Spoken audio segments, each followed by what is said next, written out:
এই ঐতিহাসিক ঈদগাহ মাঠে বহু বছর আমার জন্মের আগে থেকেই ঐতিহ্যবাহী এই মাঠে লক্ষ লক্ষ মানুষ এই জামাতে অংশগ্রহণ করে এই মাঠে এই অনুভূতি এবং ভালোবাসার জায়গা থেকে আমরা এখানে সমবেত হই, কাঁধে কাঁধ মিলিয়ে জামাত আদায়ের উদ্দেশ্যে ঈদ জামাতের। এখানে প্রতি বছরই লক্ষ লক্ষ মুসল্লিগণের সমাগম ঘটে।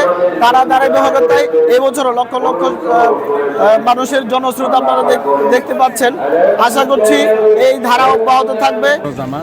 জামাতা শিক্ষার বড় সবের আশা এবং যত শান্তি এটার মধ্যে যে এত শান্তি ভাবে প্রশাসনী এরা সবাই ই করে, এই জন্য খুব ভালো লাগে, এই জন্য আমি এখান থেকে আসছি। এখানে লক্ষ লক্ষ মানুষের সমাগম আল্লাহকে পাওয়ার জন্য, আল্লাহ রাসূলকে পাওয়ার জন্য এখানে আমরা সকল মুসলমান ভাই এখানে আসছি আমরা আল্লাহর নৈকট্য পাওয়ার জন্য। আজকে আমি খুব আনন্দিত, দীর্ঘদিন পর 199তম এই শোলাকিয়া ঈদগাহ মাঠের ঈদের জামাতে অংশগ্রহণ করতে পেরে।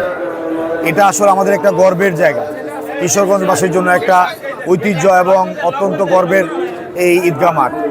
আমরা আজকে লক্ষ্য করলাম প্রশাসন বা সরকারের পক্ষ থেকে যে নিষিদ্ধ নিরাপত্তা ব্যবস্থা নিয়েছে, অত্যন্ত সুশৃঙ্খলভাবে ঈদের জামাত অনুষ্ঠিত হতে যাচ্ছে। মুসল্লিরা অত্যন্ত সুশৃঙ্খলভাবে ইতিমধ্যেই সমস্ত মাঠ কানে কানে পরিপূর্ণ হয়ে গেছে, আশেপাশের বাড়িঘর অলিগলিও কানে কানে পূর্ণ হয়ে গেছে। এই ঈদগাহ মাঠের যে ঐতিহ্য সে অনুযায়ী এটার যে ডেভেলপমেন্ট আসলে অতীতে হয়ে ওঠে নাই। ইনশাল্লাহ আগামী দিনে আমাদের সরকারের পক্ষ থেকে আমি এবং আমার এই সদর আসনের মাননীয় সংসদ সদস্য জনাব মাজহারুল ইসলাম সাহেব আছেন, আমরা এটা একটা উদ্যোগ নিব যাতে এখানে মুসল্লিদের নামাজ পড়া সহ সার্বিক অজুখানা সহ সুন্দরভাবে তারা নামাজ পড়তে পারে, এরকম যা যা প্রয়োজনীয় সংস্কার দরকার এই ব্যাপারে আমরা উদ্যোগ গ্রহণ করব। ঐতিহাসিক শোলাকিয়া ঈদগাহ ময়দানে প্রতি বছরের ন্যায় 199তম ঈদ উল ফিতর জামাত অনুষ্ঠিত হচ্ছে। এই ঈদগাহ ময়দানের একটা আলাদা পরিচিতি আছে। ঈদগাহ ময়দান কিশোরগঞ্জের গর্ব, কিশোরগঞ্জের মানুষের গর্ব, এবং শুধু বাংলাদেশে নয় বহির্বিশ্ব এই মাঠের একটা পরিচিতি আছে। ঈদ উল ফিতরের নামাজ আদায়ের জন্য দেশের বিভিন্ন স্থান থেকে অগণিত মুসল্লিরা এই ঈদ উল ফিতরের নামাজ আদায়ের জন্য আসেন। আমরা তাদের জন্য দোয়া করি এবং আমাদের প্রিয় নেতা মাননীয় প্রধানমন্ত্রী জনাব তারেক রহমান সমস্ত দেশবাসীকে এবং কিশোরগঞ্জবাসীকে ঈদ উল ফিতরের শুভেচ্ছা জানিয়েছেন।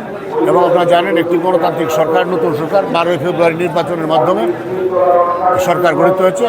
আমরা বিধ্বস্ত অর্থনীতির উপরে এই সরকার যাত্রা শুরু করেছে। আমরা সব দেশবাসীর কাছে দোয়া চাই যেন আমাদের মাননীয় প্রধানমন্ত্রী সফলভাবে এদেশের মানুষের জন্য, এদেশের অবহেলিত বঞ্চিত মানুষের জন্য উনি কাজ করতে পারেন। এবং আমরা কিশোরগঞ্জের পাহাড় সমান সমস্যা নিয়ে আমাদের যাত্রা শুরু, আমরা যাতে সফলভাবে কিশোরগঞ্জের উন্নয়নে কাজ করতে পারি। বিশেষ করে আমরা দ্রুততম সময়ের মধ্যে এই শোলাকিয়া ঐতিহাসিক শোলাকিয়া ঈদগাহ মাঠের সংস্কার কাজ শুরু করব এবং এই মাঠের উন্নয়ন দ্রুততম সময়ের মধ্যে এই মাঠের উন্নয়ন হবে।